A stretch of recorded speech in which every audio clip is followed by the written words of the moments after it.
Hey, everybody out there in podcast land, welcome to the latest episode of the Fortress of Rock. I am your humble, gracious host, the Maestro, Kevin Crane, here on December the 8th, 2023, episode 121 of the Fortress. In many ways, this is a sad, sad day, a sad week in rock and roll, currently, as well as in history. The historical part, of course, we will get to later on in segment 3 with I Want to Go Back. But first and foremost here in News of the World, our tribute to Freddie Mercury and Queen. We have to discuss some very significant passings in the world of rock and roll. And first and foremost, unfairly so, Denny Laine was considered the third wheel in Wings. Of course, you had Paul McCartney and his wife, Linda McCartney. But Denny Laine was the integral third part of the lineup for Wings. And he was with them pretty much throughout their entire run from 1971 through 1980. Been listening to a lot of Wings here over the last week or so. And, of course, Paul McCartney gets most of the credit, as he should. But you guys know I have talked about the collaborative effort in the past, the effect that it seems to have on artists. We've talked about the Police versus Sting as a solo artist. And you can bring up Paul McCartney versus Wings. I think it always seems to push a great performer more when he is responsible for his bandmates, the people around him. When he's off on his own or she is off on her own, the pressure in some ways is lifted and in other ways is much more intense. And I think it hurts the product in the end, the music, the songs. Check out Wingspan, which I think is the best definitive collection, a 2-disc collection of the best of Wings. You've got 1 disc of hits and then 1 disc of everything else that Paul McCartney felt was worthy of including in this little set. And it will blow your mind how much Wings really influenced the sound of the 70s. And again, I'm not dismissing Paul McCartney, but I think, again, Denny Laine doesn't get enough credit. I think the fact that Paul McCartney wanted to create a group again, and there were many musicians who came in and out throughout the 70s with Wings, but Denny Laine was the one stabilizing force outside of Paul McCartney and, of course, Linda. And I will still stick by my guns and say that you get better music when you feel like you're responsible for creating a collaborative environment with other musicians, not just studio musicians who are going to play in the background when it's your project. Sting.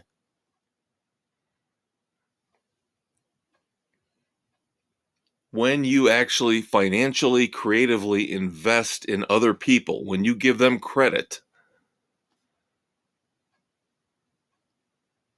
for being part of the band, when you give them credit for being co-songwriters,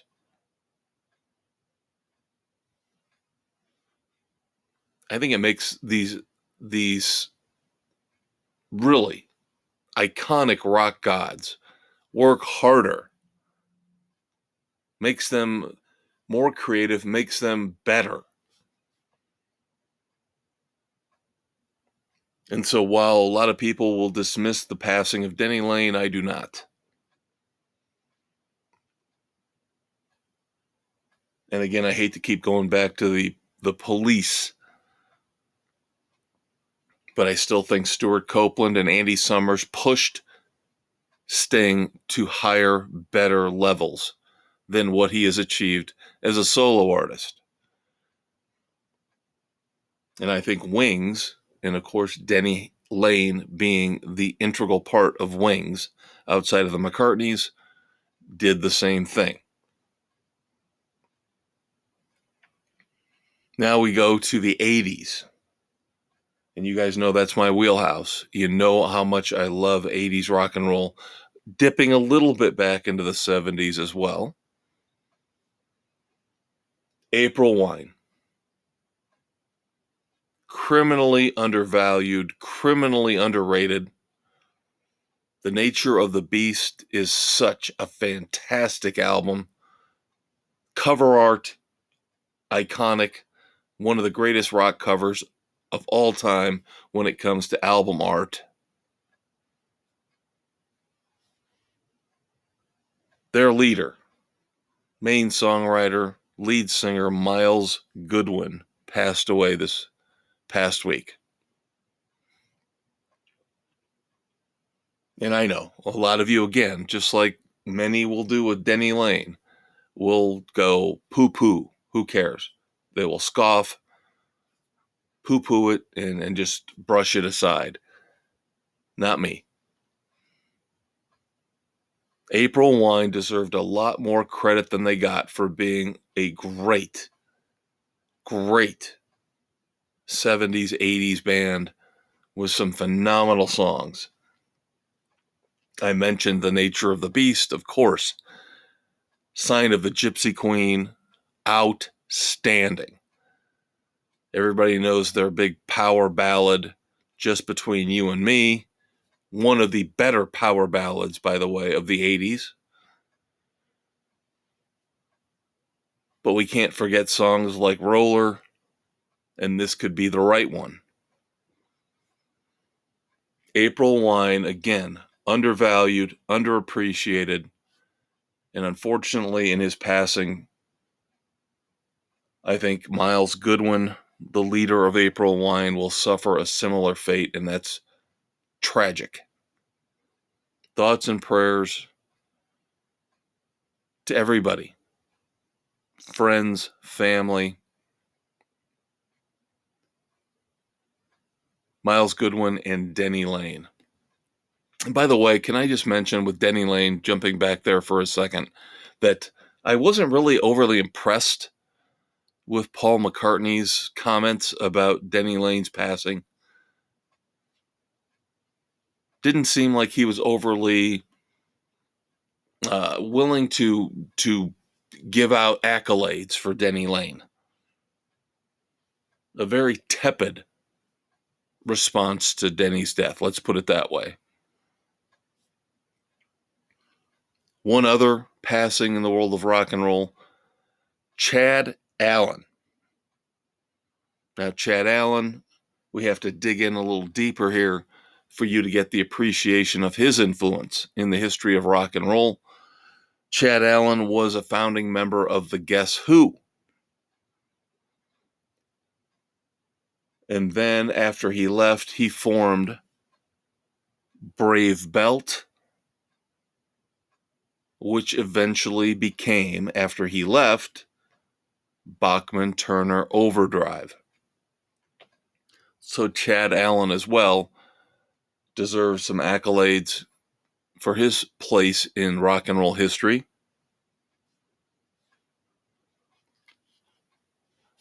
But let's move on to the current news. We've looked back now. We look forward. Most of our news here is about tours. It usually is. But I do want to go off on a little rant here. I know you love it when I go off on one of my negative, I hate this, I hate that type of rants. But I have told you guys in the past how much American's Top 40 meant to me. When I was growing up, I listened on Sunday mornings to Casey Kasem counting down America's Top 40. Every week, I was plastered in front of the radio. I wanted to know what the top 40 songs in the country were. It was phenomenal. It was awesome because they played every single song at the beginning, at least. And you checked in to see if your songs, the ones you loved, your favorites, were moving up or moving down. How high could they get? Was one of the songs you thought was really cool going to break into the top 40? And of course, that was backed by the Billboard music charts. Now, Billboard back then in the 80s, in the 70s, even into the early 90s, was fairly legitimate in my eyes. The charts did seem to mirror what I perceived among my peers when I was in my teens and in my 20s as what was popular and what people were buying. And then, of course, the sound scan era began and everything went to hell.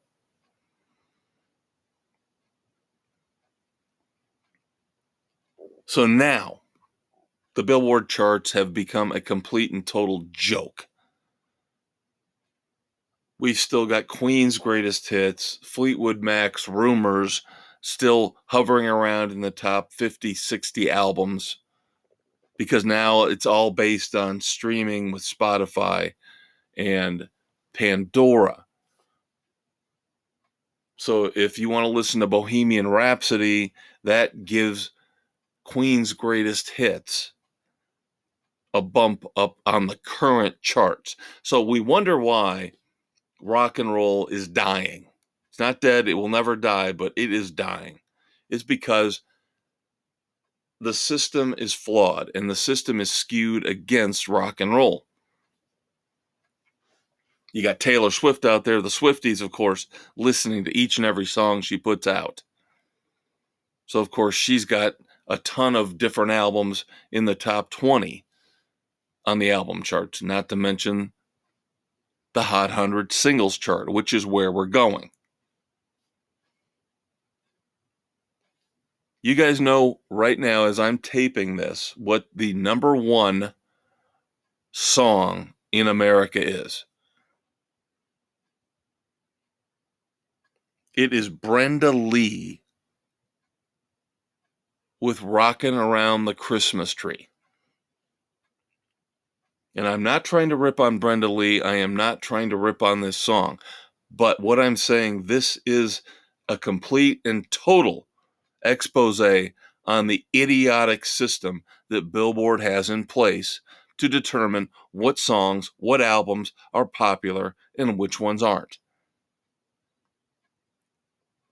Are you really, really telling me this song that Brenda Lee recorded decades ago, I believe as a teenager, is now the number one song? It's, from my 2 cents, from my knowledge, I don't know if it is in a movie. I don't know if there's some special promotion going on, but it doesn't matter. There is no way this song should be number one on the current U.S. Billboard Top Songs chart.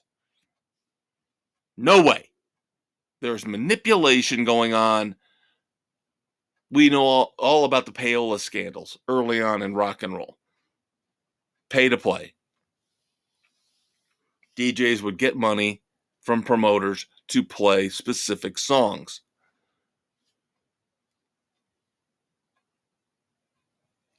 Somehow, some way, we're going through it again because there's no way Brenda Lee's decades-old song, Rockin' Around the Christmas Tree, should be the number one song in the country. Again, everything is skewed based on Spotify plays, Pandora plays. We complain all the time about bots when it comes to buying concert tickets. The bots spoil everything. The bots, of course, being run by ticket scalpers, buying up all the tickets and then trying to resell them at much higher prices. Well, in a way, this is the same thing. Who's to say that some bank of computers somewhere in somebody's basement, some corporation's basement, are not just set to play this song over and over and over and over and over again, increasing its impact on the Billboard charts? It's obvious to me that this is the most pathetic, flawed system to judge what people are really listening to and what is really popular ever. So we complain about bots buying concert tickets, but we're not complaining about the potential of bots playing a song over and over and over again to increase its position on the Billboard charts. Or the Billboard, it could be the song, it could be the album. Either way, it's garbage. And I cannot believe no one has called Billboard out on this. And again, no disrespect to Brenda Lee whatsoever.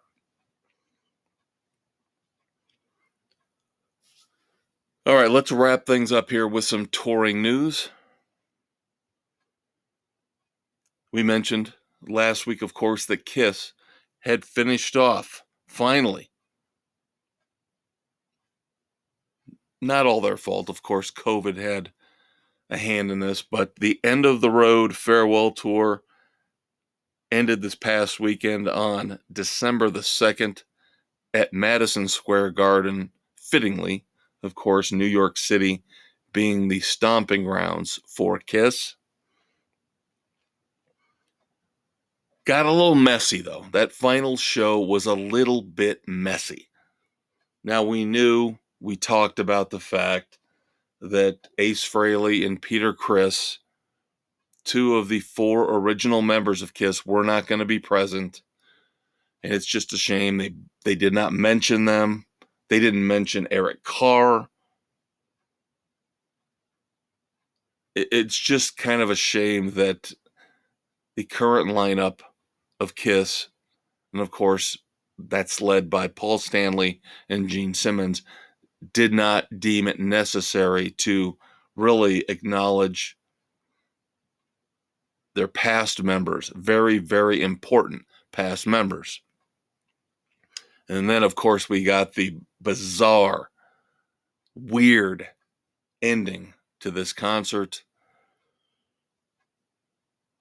where we get virtual avatars appearing on screens, singing God Gave Rock and Roll to You.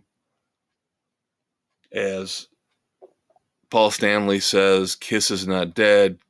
The Kiss Army has made us immortal. So now we're going to live on as avatars, AI. And you wonder why everybody worries about AI. It is taking over everything because people are lazy and people are cheap. They don't want to pay somebody to actually write a script or play music. It's much easier to just program a computer to have some AI setup do it for you. And then I heard about a gesture that was supposed to be cool, a gesture that was supposed to be very significant and very special for the people that saw the final show, where golden tickets were given away to people as they left this final show at Madison Square Garden. And these were not like cheapo. I mean, these were like heavy, not gold per se, but they were well crafted, well made, significant mementos. that you were there for that final show. Of course, completely botched the handout. So a lot of fans did not get one. A lot of fans, greedy, disgusting fans, took multiples away from those coming after. This is why I just have no faith anymore in humanity, rock and roll, because you take a special moment like this and you still find ways to completely screw it up.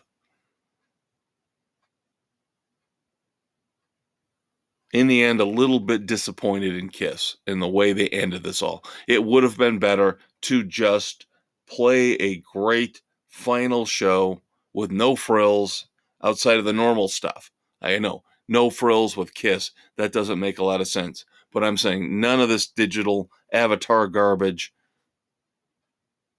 If you're going to give away a special souvenir, make sure everybody gets one. But it got all screwed up. Could have just got away with playing a great final 2.5 hour set, walk off the stage, and be done with it. But again, look at the egos that are involved. All right, U2, of course, opened the Sphere in Las Vegas with their residency. And everybody was wondering who's going to be the next band to play the Sphere.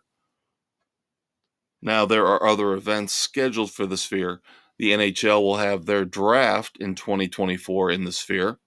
But in terms of music, Phish will play the Las Vegas Sphere April the 18th through the 21st, 4 consecutive nights in 2024. So if you're into your hippy-dippy jam band stuff, get tickets flying out to Vegas in April and see Phish. Sorry, I'm just not into the jam band thing. I've never liked the Grateful Dead. I've tried to listen to Phish. They're not bad, but still nothing I'm going to go out of my way to listen to.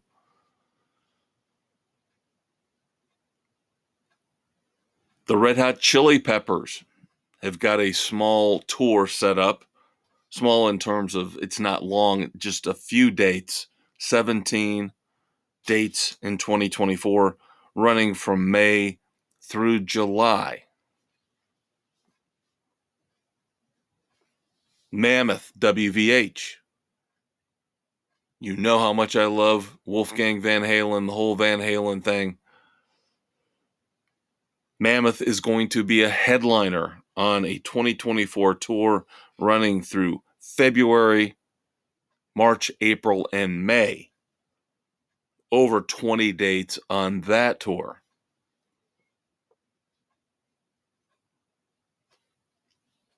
And then, of course, the big tour announcement of the week. Again, we just went through this here a few weeks ago, and I will not bore you with my same old discussion of how I cannot stand football stadium tours. In my opinion, if you're going to do a show in a football stadium to maximize the amount of people that you get in to see you, then the ticket prices should be next to nothing. But of course, that's not how it works. So when I first heard the news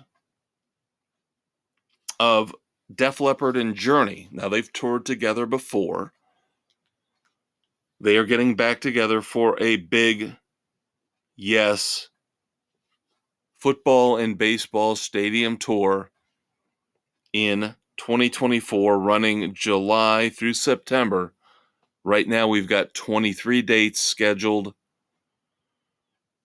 And basically, it's going to be a triple bill, but it just depends on when you see them.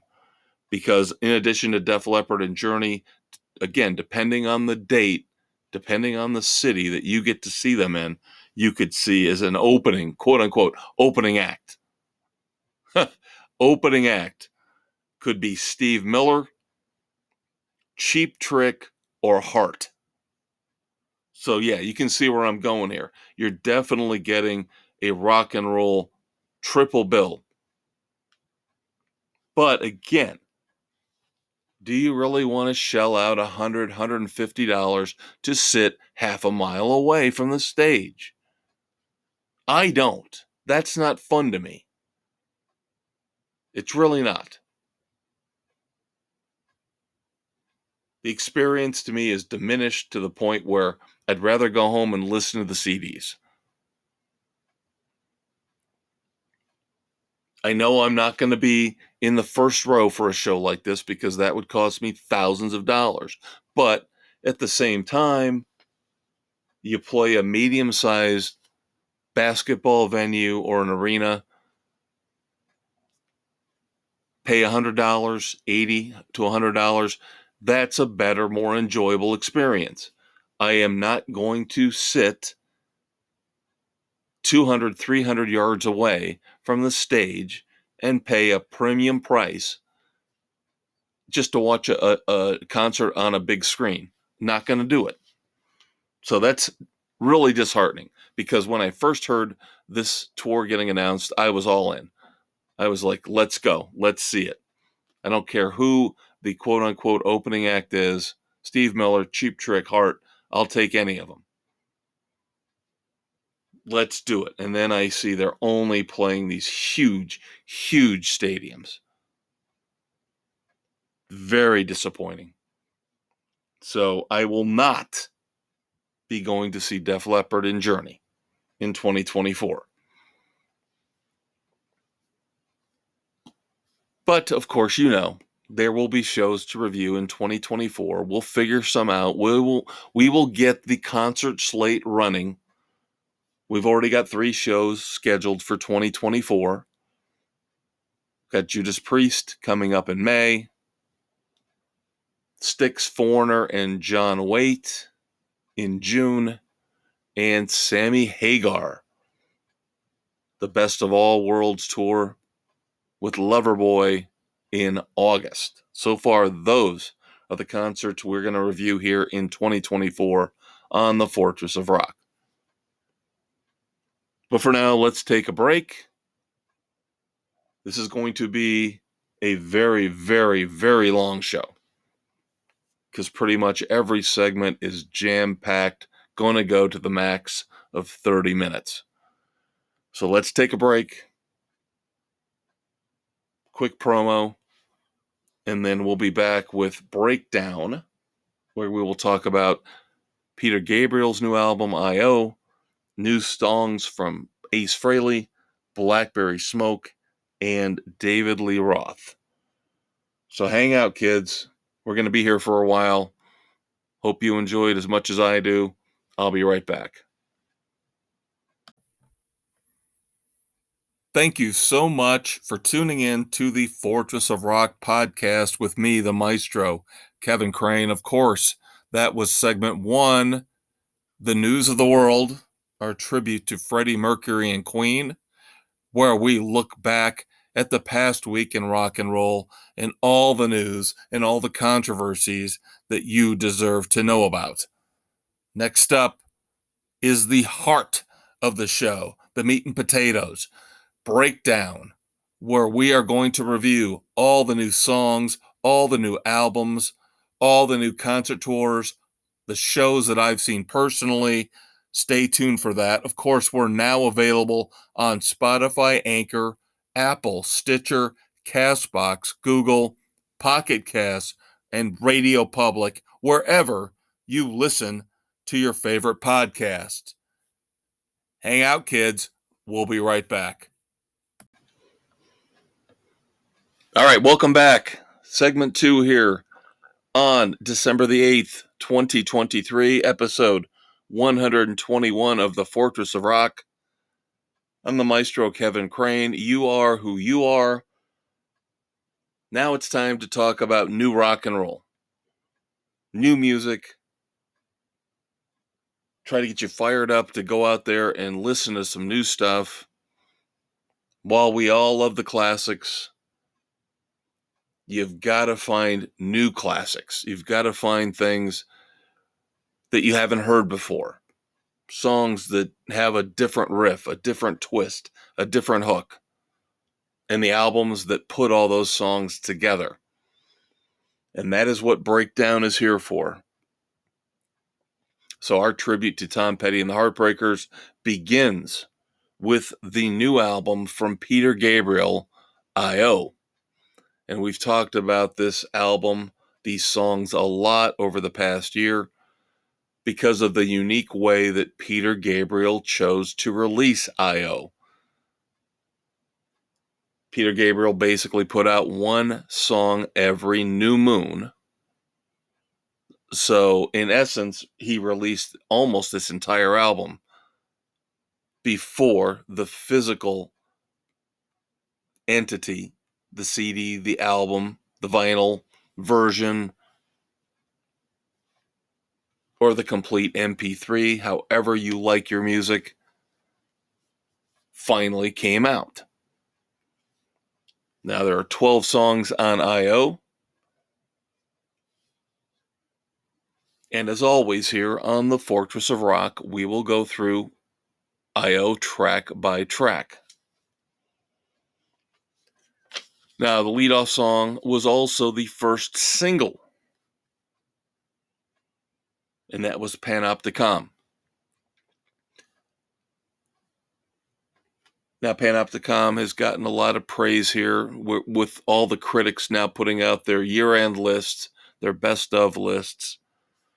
Panopticon is getting a lot of accolades for being a phenomenal song, one of the best of the year. I say hooey to that. But I'm not saying it's a bad song either. It's fine. I don't know if I'd let off the album with this, but I've heard better leadoff tracks, and I've heard worse. Now, the second song is where I really get into this album. And this is the song that drew me in, again, month by month as we anticipated the new songs. Every new moon, like I said, Peter Gabriel was putting out a new track from this album. Now, this is not a radio-friendly song, but it is creepy. And if you listen to the lyrics, I'm just trying to interpret what Peter Gabriel is going for here with the court. The court is very repetitive in its message. The chorus over and over and over again, almost like a mantra, almost like a chant. The court will rise while the pillars all fall. Now, to me, it sounds to me like this is a very scathing indictment of our society nowadays, where it seems like the court system overrules the law. The court system overrules the legislative branches of government, the pillars. And again, you can rip me apart for maybe reading too much into this, but that's how I read that chorus, that line. The court will rise while the pillars all fall. The pillars of government, the pillars of society fall. And the judicial system takes charge, rises up, and basically dictates how we will all live our lives. And that's why The Court is one of my favorite songs on this album. With its creepy, incessant chant, hypnotic vibe almost. And then we do basically a complete 180. And we shift down to the gorgeous ballad. Almost could have heard Billy Joel playing this. The more I've listened to Playing for Time, the more I feel like this has Billy Joel's influence all over it. Playing for Time is a gorgeous, beautiful meditation on mortality. And then we get to track 4, the title track, I.O.,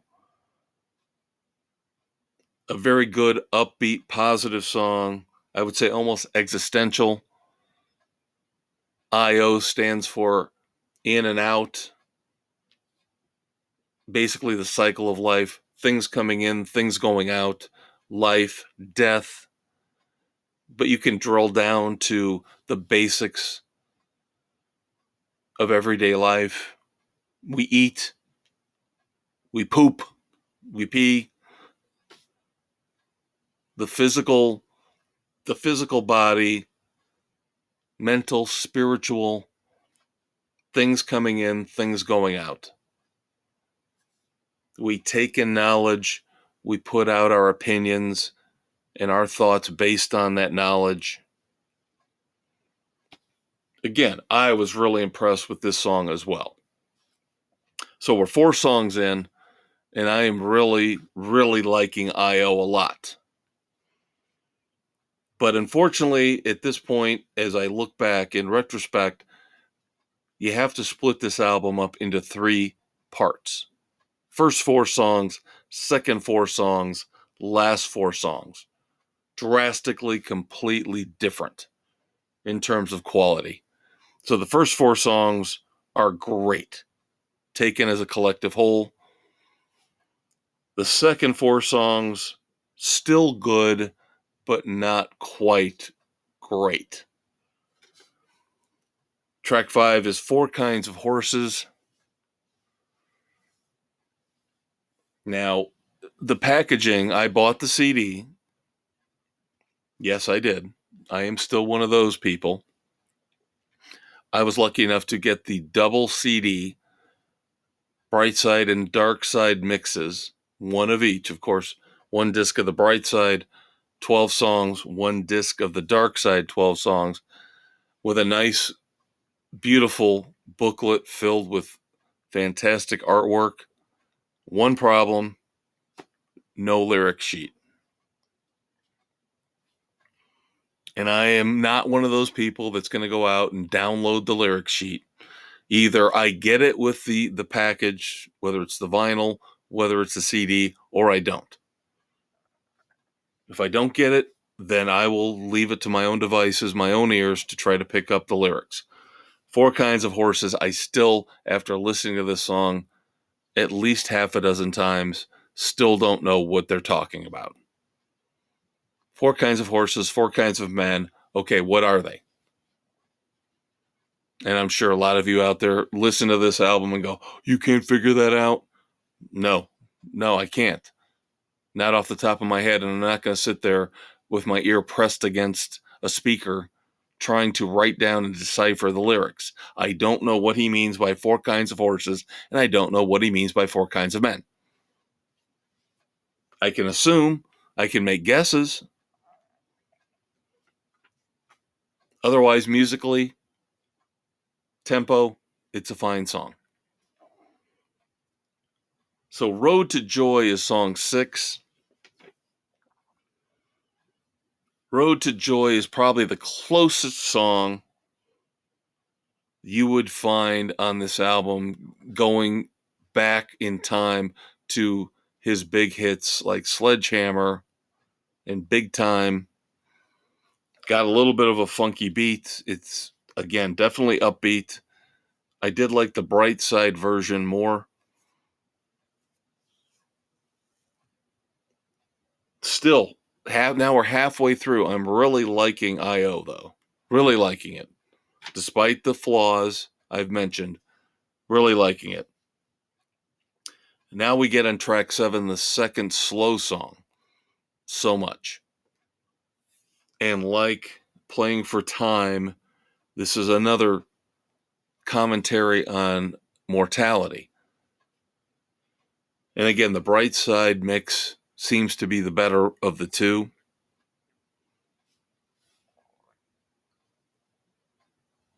At this point, I'm still impressed with how the album has been set up. I'm impressed with the fact that the slow songs have been planted here very judiciously, very smartly among the more up-tempo songs. Because Olive Tree, track 8, is another very, very upbeat song like Road to Joy. Now, it's a little silly from what I can tell. Again, no lyric sheet. So kind of like Four Kinds of Horses. It's frustrating. And again, from what I can bring out of the lyrics that I could hear, we're basically singing a song about how a tree grows. So you take that for what you will. It's a very upbeat, sunny song. But I think Olive Tree is the turning point on the album. Olive Tree is where things start to fall apart. So now I'm going to cheat. Yes, I am going to cheat. I'm sorry, kids, but I have to.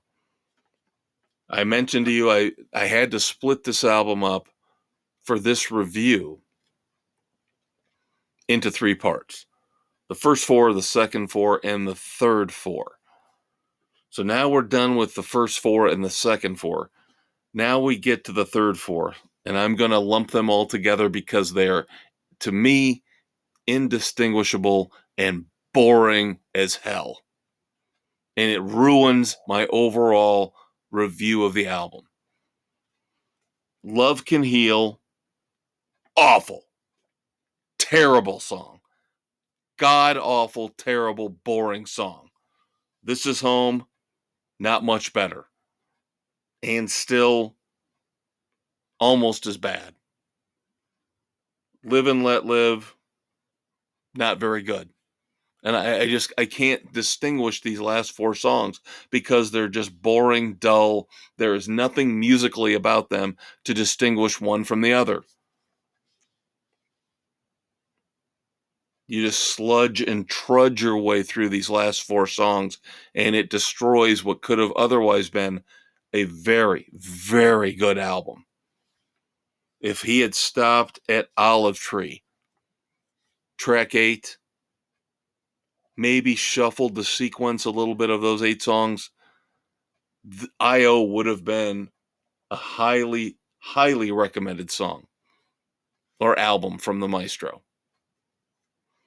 I.O. the song, definitely highly recommended. The album would have been highly recommended if it wasn't for these last 4 awful, terrible, boring songs. So as it stands,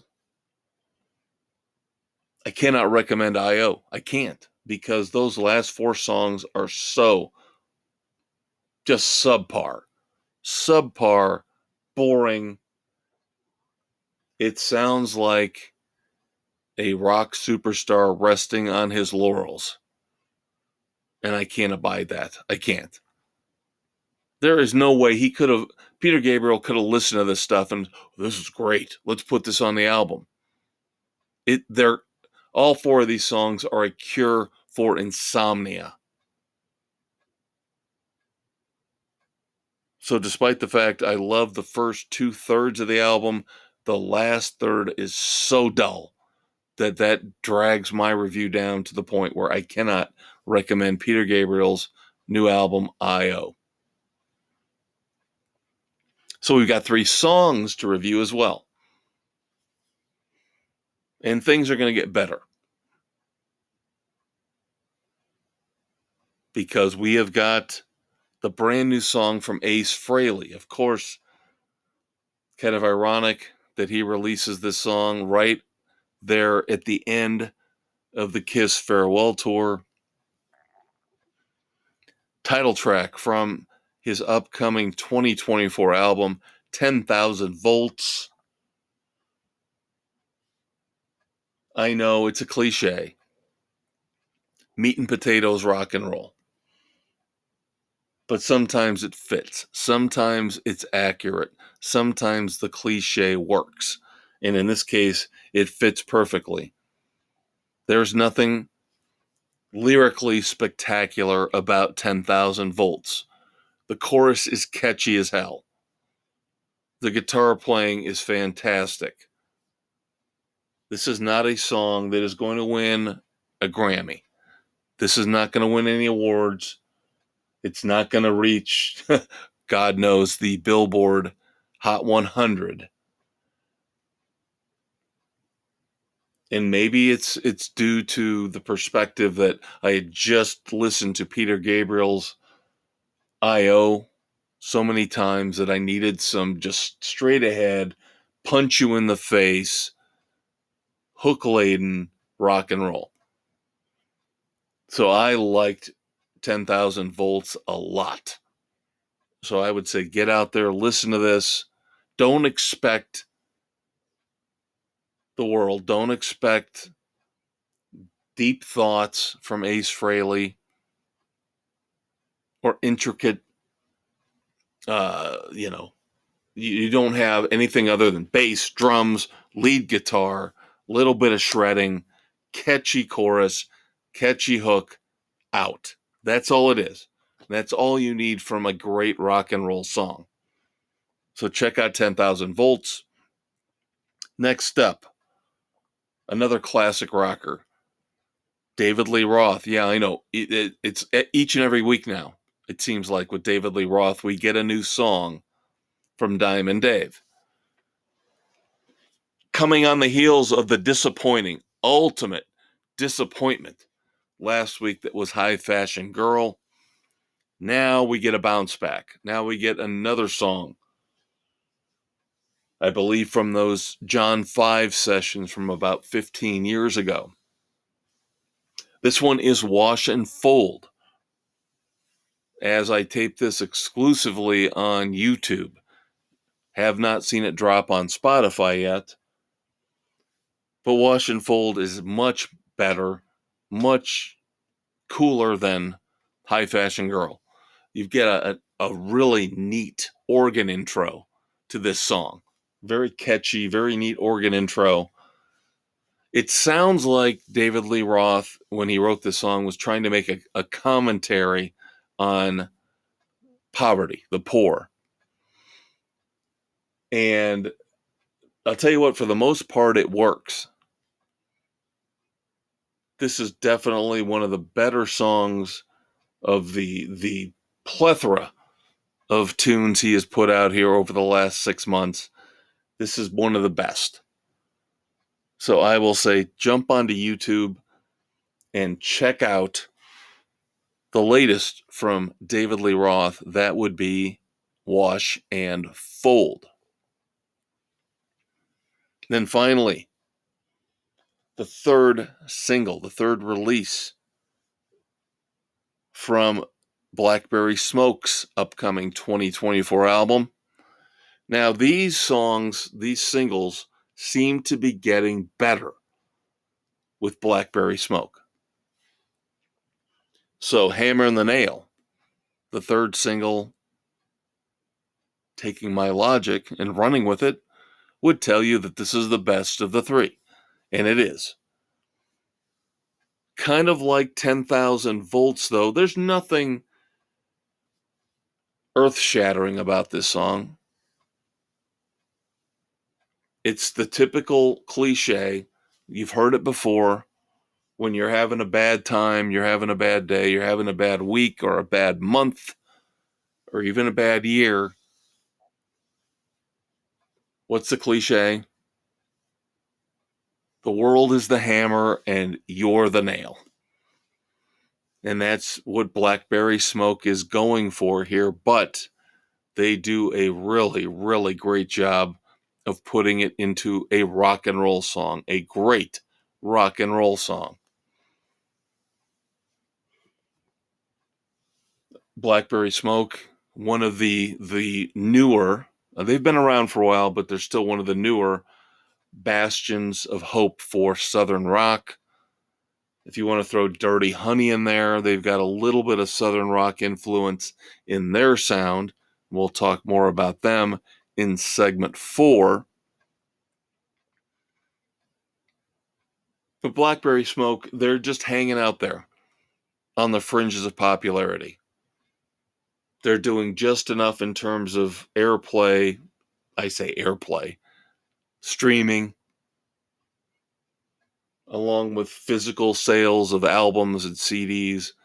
They're doing just enough to keep their popularity steady. They've got their core fan base, great touring band. So hopefully we keep Blackberry Smoke around for a while. Fantastic music. Hammer and the Nail, the latest from them. You need to check that out.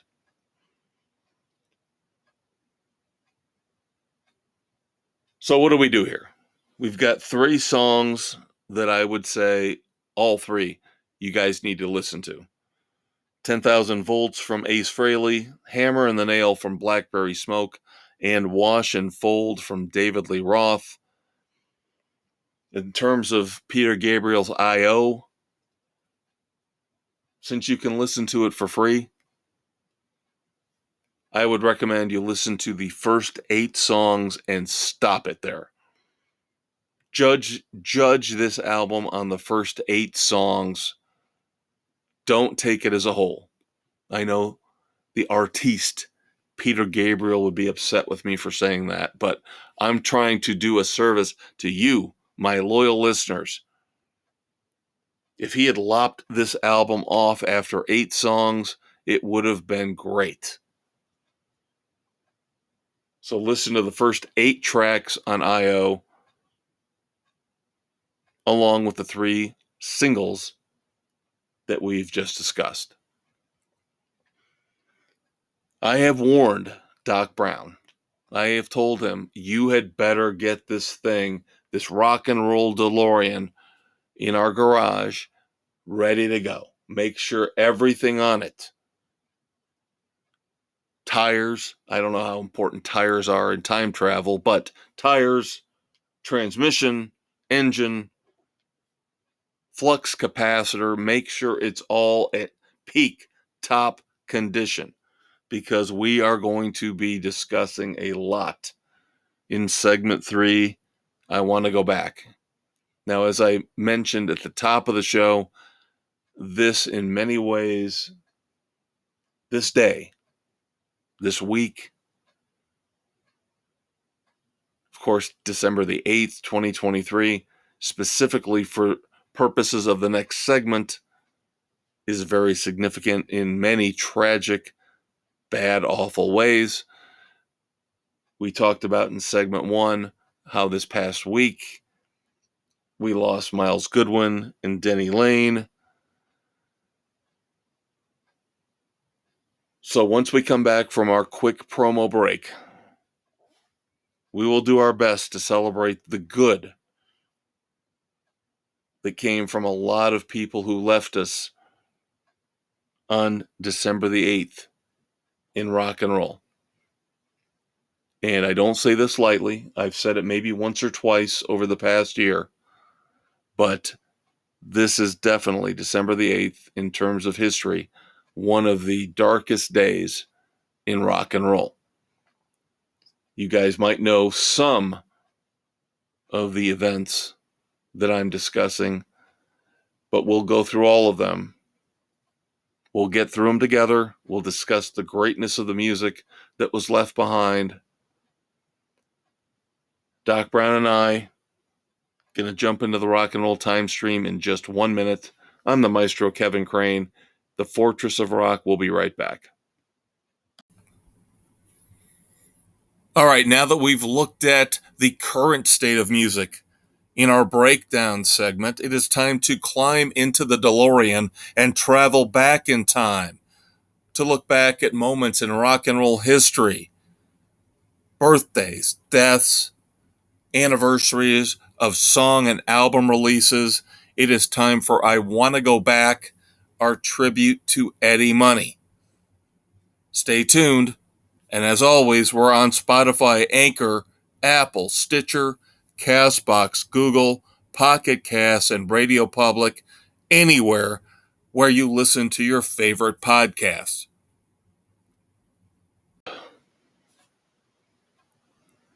All right, everybody, thanks for coming back here to the Fortress of Rock for segment 3.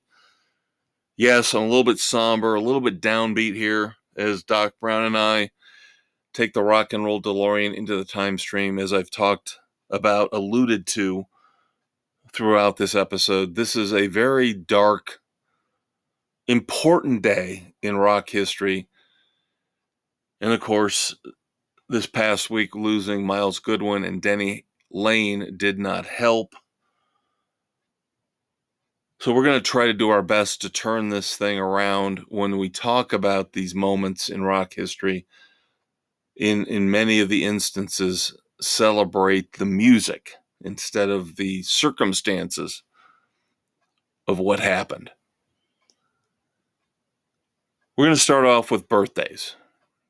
A little bit more positive in some respects.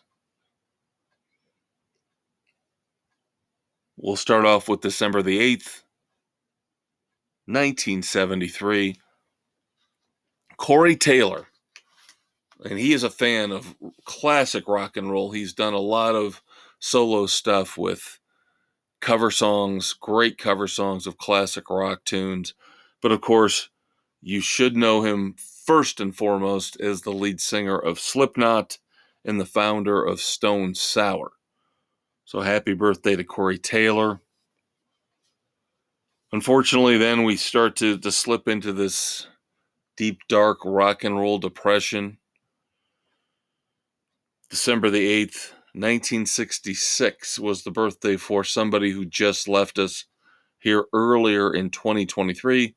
That would be Sinead O'Connor. Born on this day in 1962, Marty Friedman played guitars for Megadeth through a lot of their most recognizable classic albums, pretty much from 1990 through 2000. Marty Friedman, guitarist for Metallica, was born on this day.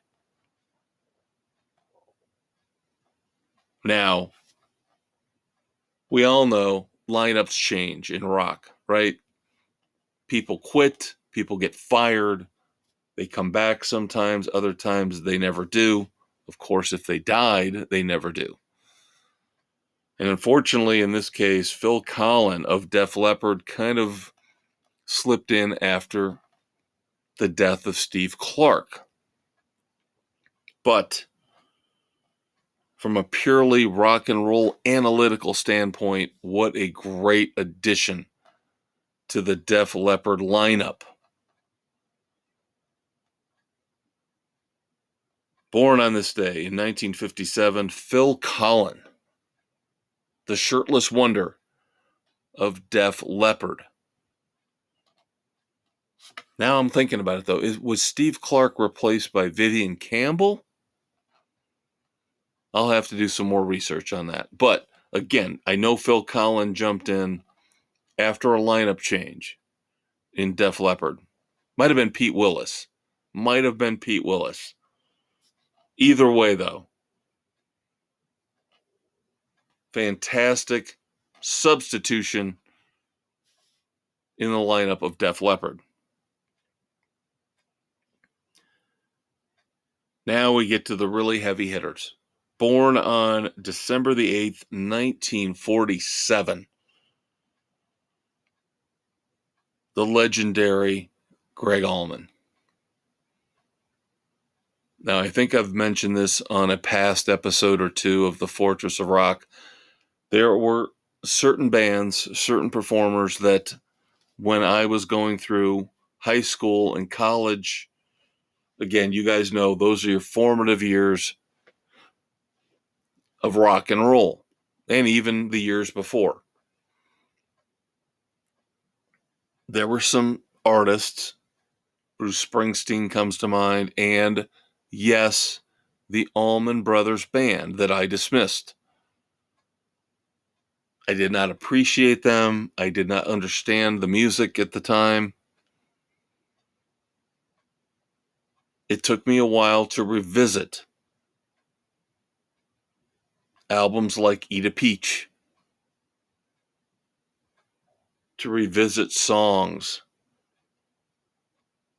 like Ramblin' Man or Whipping Post and truly appreciate the greatness of those songs and even the greatness of their live albums when they would go on 15, 20, 25-minute instrumental runs. And that's normally not who I am. That's normally not the type of music I go for. But over time, in my 30s, into my 40s, I learned to absolutely love the Allman Brothers. I was fortunate enough to see Greg Allman in concert solo one time. And it was the year before he died. I would love to say it was a magical experience, and it was not his fault. He did a great job, put on a great performance. Somebody in the crowd ruined the show for most of us. And this is why I get very sour and very bitter about the concert experience sometimes, even though I still go, because I still have faith in rock and roll, in some way still have faith in humanity, and I believe in the communal effect, the power of the music. But you got that idiot, that moron that will ruin a show for you every once in a while. And unfortunately, when I saw Greg Allman, we had one of those. And it happened to be right during, I believe it was Whipping Post, one of my favorite Allman Brothers songs of all time. Now, I know his solo stuff as well. So I enjoyed the show, had a great time, but it would have been nice to be around more respectful people than the people that were seated around me. But that being said, the younger listeners out there, do not dismiss music you don't like right now. You might grow into it 10, 20 years down the road. There are some songs, some artists you're going to like actually fade out on. You're going to say, why did I really like that? That wasn't all that good. It's rare, but it happens. It's rare, but it happens.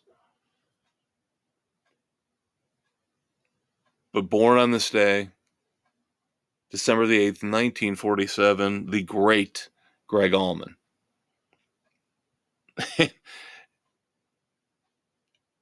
And we go from Greg Allman to one of my favorite singers of all time. December the 8th, 1943, born on this day, was the great Jim Morrison of the Doors. And you can judge him for his bad life choices, died too young. But man, his voice can't be matched, cannot be matched. Distinctive, unique. Yes, he had the problems with substance abuse, erratic behavior, getting in trouble with the law, pushing things too far. But man, that voice was fantastic. Jim Morrison, born on this date in 1943.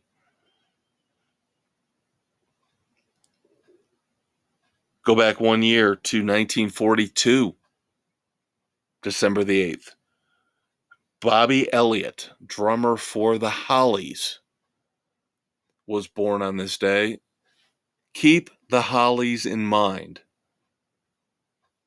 5 or 10 minutes down the road, we're going to discuss them again. And then finally, wrapping up birthdays, December the 8th, 1925, kids. The Candyman Ken. Member of the Rat Pack. Coolest group of dudes ever. Sammy Davis Jr., born on this day in 1925.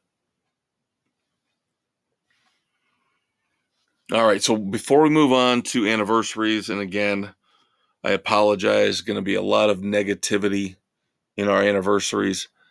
We got to take care of business as we have to do in the third segment each and every week on the Fortress.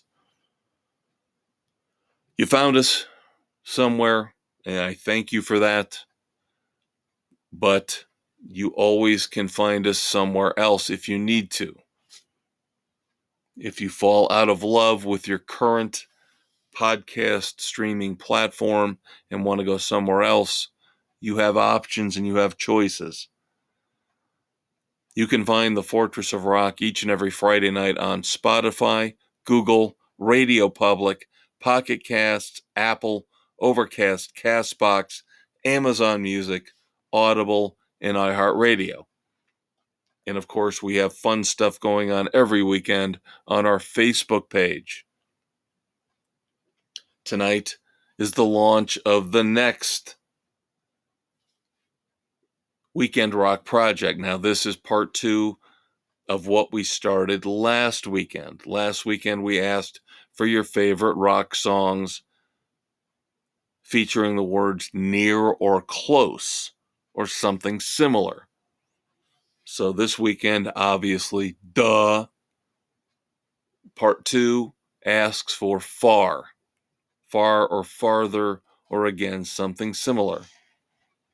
And of course, I took the easy way out and took Dire Straits' So Far Away. This is a tough one. Things are going to get tough here on the Weekend Rock Project. We've been doing this now for over 2 years. We're running out of easy ones. So we got to challenge you a little bit more. Then, of course, you have got to acknowledge, you have to acknowledge the great websites that give me some of these ideas for some of these great stories and recollections and memories in segment 1 and segment 3 here especially.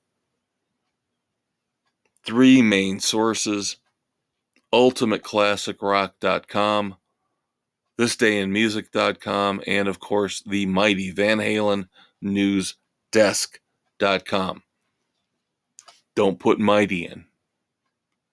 Do not type mighty in. That's just me as a Van Halen fanatic saying the mighty Van Halen newsdesk.com. All right, let's move on to anniversaries and some dark times in rock history. But right off the bat, let's not go there yet. This is interesting. This is something I never knew, something I learned. I love learning new things about rock history while I research the episodes each and every week for this podcast. So this was one I did not know. So first up, December the 8th of 2013. Metallica played a show in a dome, a makeshift dome in Antarctica.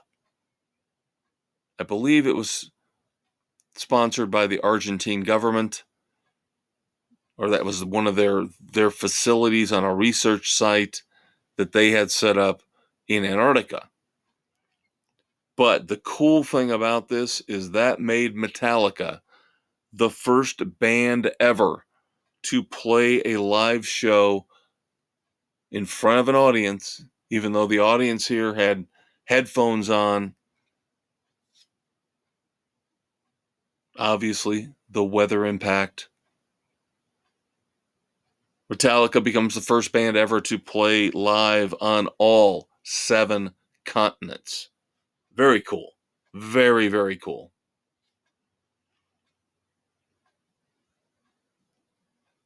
So now it gets depressing for a few minutes.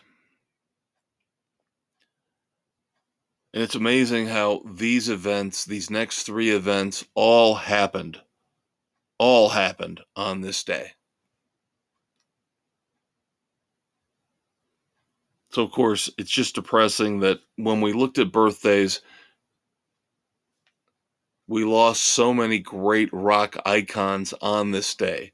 Again, Greg Allman and Jim Morrison, Sammy Davis Jr.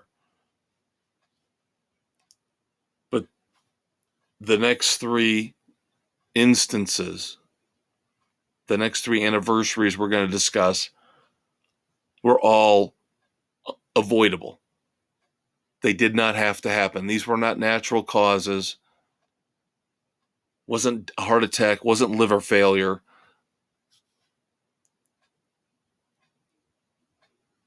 December the 8th, 2004, in a tragic shooting in Columbus, Ohio, at a concert in a club, Pantera's Dimebag Darrell, otherwise known as Darrell Abbott,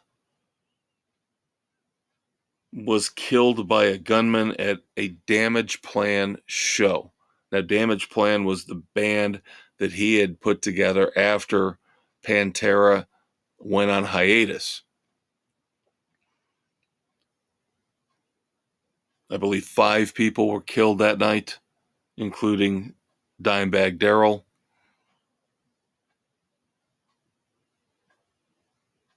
Tragic, tragic night. I remember it.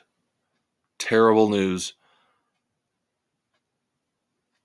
And even though I believe in the right to bear arms, when I hear stories like these, I always have to revisit my thoughts, my feelings. And it's just sad and awful. We need more background checks. We need something to keep guns out of the hands of, mentally unstable people. We have to do it. We have to figure out a way to do this. I'm not for banning guns.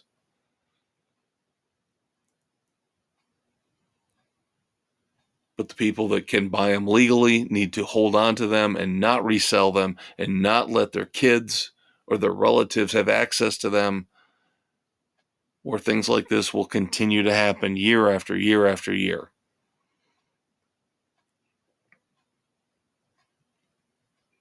December the 8th, 1984. This is a commentary on our judicial system and how celebrities and stars, even ones that you and I might like when it comes to their performances, their music, can get away literally with murder. Yes, this is the day that Vince Neil of Motley Crue, drunk beyond belief, got behind the wheel of a car. His passenger was Hanoi Rocks drummer Nick Dingley, otherwise known as Razzle. Vince Neil crashed into another car, severely injuring the 2 passengers, the 2 people in that car, and killing Razzle.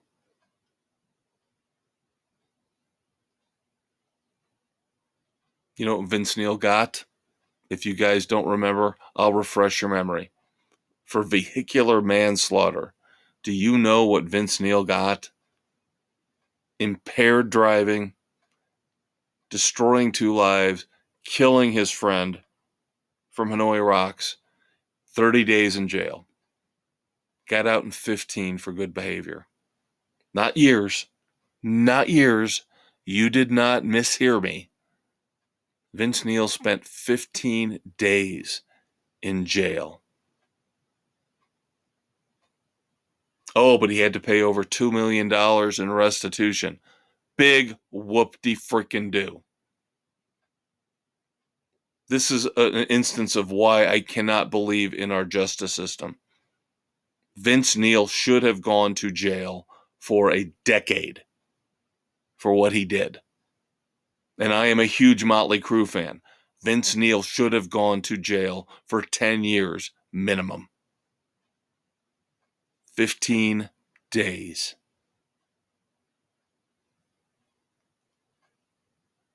And it doesn't get any better after this. December the 8th, 1980. This is the one we all know. That's why this day is infamous in rock and roll history. Could be the most infamous day in rock and roll history, along with the plane crash that killed Buddy Holly and Richie Valens and the Big Bopper.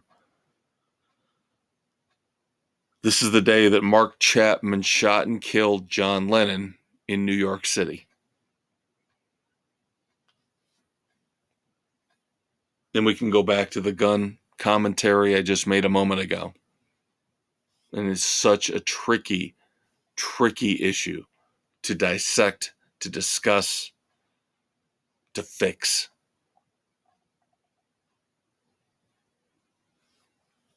I'm not a John Lennon fan. You guys might know that. I probably have made a comment or two over the last few years. I never thought he was... I always liked Paul McCartney more. Let's put it that way. We talked about Wings earlier, and I raved about all the great songs that Paul McCartney put out, especially with Wings throughout the 70s. I never connected with John Lennon's music to that extent, not even close. I did like Watching the Wheels. I thought that was a fantastic, beautiful song, but I never connected with John Lennon at all. And a lot of it might have to do with Yoko Ono. And how he forced her on the Beatles, and how he forced her on us. And she is a no-talent hack. I'm sorry, she is. And I hate to say that when we're talking about the death of her husband. On this day in 1980, John Lennon died at the hands of Mark Chapman. 1 year earlier, December the 8th, 1979, one of the worst power ballads of all time was released by a band I love. By a band I love. The number one U.S. single on this day in 1979 was Babe by Styx. I just threw up in my mouth a little bit. You can put it right there with Open Arms and Can't Fight This Feeling. Bands that I love, songs that I cannot stand.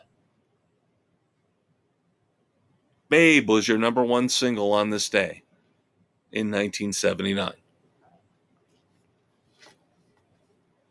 Going back to December the 8th, 1976, one of the greatest albums of all time was released. Hotel California by the Eagles came out on this day in 1976. This was the first album with Joe Walsh as a full-time member of the Eagles. Then finally, I mentioned we were going to bring back the Hollies into the conversation. December the 8th, 1968. Graham Nash left the Hollies on this day and went on soon after to work with a couple guys we might know. Stephen Stills and David Crosby. And of course, eventually Neil Young would join in. Different permutations of CSN and CSNY. But Graham Nash leaving the Hollies led to rock and roll history. So there you go, guys. Very somber. Doc Brown and I are pulling the rock and roll DeLorean back into the garage here at the Fortress, pulling up the drawbridge over the moat, shutting everything down, getting ready for a nice, relaxing, peaceful weekend, as I hope you are as well. Or maybe you're getting ready to party on Wayne, party on Garth, and that's good too. We're not quite done yet, though. You know, we've got one final short segment left. Going to look ahead to the next few weeks, closing out 2023 into 2024. Going to give you a little taste of what we're going to be talking about over the next few episodes here on The Fortress. Wrap It Up is next. One last promo break, and I'll be right back. Well, we hope you enjoyed our trip back in time, looking back at the anniversaries, the classic moments in rock and roll history. But of course, the DeLorean works both ways. So now we have to move forward. The last segment here, as always, on the Fortress of Rock with me, the Maestro Kevin Crane. Spotify, Anchor, Apple, Stitcher, Castbox, Google, Pocket Casts, Radio Public, wherever you listen to your favorite podcasts. It's all about the future. What's coming out here in the next month or two? What songs? What albums? What concert tours? That's why we call it Wrap It Up. Thanks to the fabulous Thunderbirds. Thanks to you for hanging out. Here comes our final segment. All right, let's pull ourselves out of that depressing tailspin that we got ourselves into in segment 3 because, of course, December the 8th is just such an awful day in rock history. We should all take a moment of silence to remember those that left us on this day in the world of rock. But we will move on.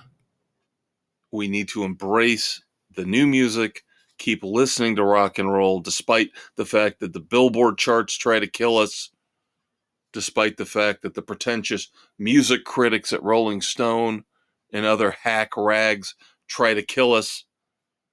We will soldier on. See, we mentioned Ace Frehley in segment 2. Rock soldiers. That's what we are. We are all rock soldiers here. And we're going to continue to listen to new rock and roll. I will put it out there for you. You listen to it. You judge it. I will do my best to steer you away from the bad stuff and steer you towards the good stuff. So, here in segment 4, Wrap It Up. Our tribute, as always, to the fabulous Thunderbirds. You know the best of 2023 is coming soon. I will go back. I will give you my top 5 albums, my top 5 songs, my top 5 concerts. Not quite sure yet when I'm going to do it, though. It will not be in the next 2 weeks, though. I will tell you that. Because as I mentioned last week, we're still set for next week's episode. 122 will be a review of the new Dirty Honey album, Can't Find the Brakes. And then after that, episode 123, dropping on December the 22nd, will be our holiday. Yes, holiday episode. Mark Tremonti of Creed, of Alter Bridge. We will review his Christmas album. The man has got a smooth, fantastic voice. Of course, his first album on his own was a cover album of Sinatra hits, Frank Sinatra songs. So we will, for the Christmas season, just have a little fun with some holiday music from a rock and roll icon of the current modern era, Mark Tremonti. And a special surprise review of a song from 15 years ago that most of you probably do not know, a holiday song.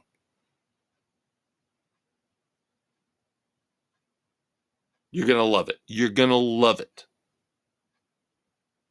So you get Mark Tremonti and my special secret holiday song in 2 weeks on the Fortress of Rock. Beyond the episode where, of course, we're going to discuss the best of 2023, we're still looking at the new Struts album to review. We're still looking at Duran Duran's Halloween album. Yes, I know, we're way beyond Halloween, but they kind of blocked themselves in. They pigeonholed themselves in with Dance Macabre. So, not my fault if we get to it a couple months late. But I do definitely want to listen to and review the latest from Duran Duran. Now, a lot of cover songs on that, few lost tracks from their catalog. But again, this is a slow time of the year, so gives me a little time to catch up. In terms of new songs, we have got a couple big ones that just dropped here within the last few days. Finally, we have the official version of this legendary Guns N' Roses song, The General. Now, I've listened to it already. Beyond my first impressions, I thought from what I had read and heard a few months ago when I believe they started to play this in concert, I thought this was like an epic 8, 9, 10-minute song, and it is not. At least what is on the streaming services right now is not. So we're going to have to discuss this one a little bit more, probably in the next week or two. Not sure if it's next week or in 2 weeks, but we will get to the General very, very soon. Plus, they're such an awesome insurance company. Thanks, Jack. Just kidding. The return of one of the greatest, and I would say underrated voices in rock. The acrimonious split with Skid Row came way too soon. Only got 3 official studio albums out of Skid Row with Sebastian Bach. I have my issues with Sebastian Bach, and I also have a man crush on him. Very complicated relationship.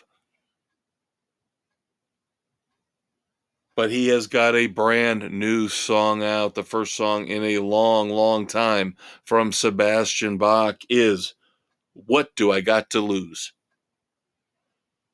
We will have that for you here within the next week or two on the Fortress of Rock. And yes, finally, we have been able to dig up these 2 songs that I mentioned a few weeks ago that Geddy Lee premiered at his opening night book tour stop. They have finally hit streaming. They are on Spotify. The songs are Gone and I Am, You Are. Those will definitely be on the agenda along with Dirty Honey for next week's breakdown segment.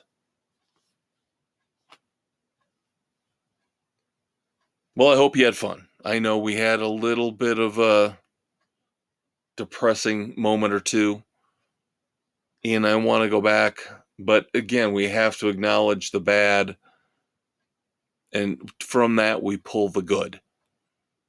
We remember the music of the people that have left us. So listen to some Wings this weekend. Listen to some April Wine. Pantera, if that's your cup of tea. John Lennon, Hanoi Rocks. Greg Allman, The Doors, Def Leppard, all of these great, great people that we've talked about, celebrated and mourned here over the last hour and a half. Maybe stay away from Motley Crue. Because again, even though I love the music, I can't stand the fact that Vince Neil got a slap on the wrist for killing someone and then basically maiming two other people. So let's stay away from Motley Crue this week. But all the other acts I mentioned, dig in, listen to them, enjoy their music, celebrate their lives. If they're with us, if they're not. I'm with you. I'm still with you. Hopefully for a long, long time. So 7 days from now, another episode of the Fortress of Rock drops. Until then, love the one you're with. Enjoy your weekend. Be safe. Be happy. Be healthy. I'm the Maestro. We'll talk to you in a week. Peace out.